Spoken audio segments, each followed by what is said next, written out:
In 300 meters, turn right at the 4th road. அப்படியே சாங்க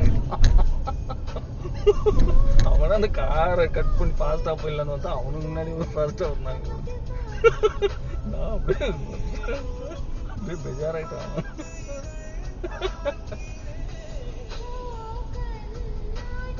மெதுவா வர வேண்டியது என்னடா கூட்டம் எல்லாம் இதுலதான் இருக்கு பாருங்க. பானிபூரி